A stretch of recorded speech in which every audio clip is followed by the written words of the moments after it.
Hi there guys, I'm Joe here with another video. Today I'm working on a Citroen C4 Cactus. It's a 2016 and I'm going to show you how to reset the service light.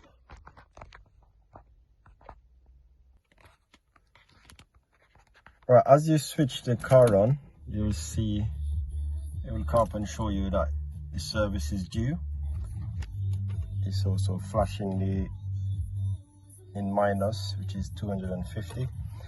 Right, the way to go about doing this is to switch the car off, and on the end of the indicator stroke is actually a button there. So what you're going to do, you're going to press and hold that button down while switching the key on. You see it start to count in the left hand corner, is counting down. Do not release the button until it gets to 0. Once it gets there, you can release it and you can switch the car back off.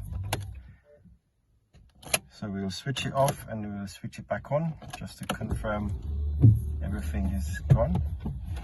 We'll start the engine up, and as you can see, your service message has gone out.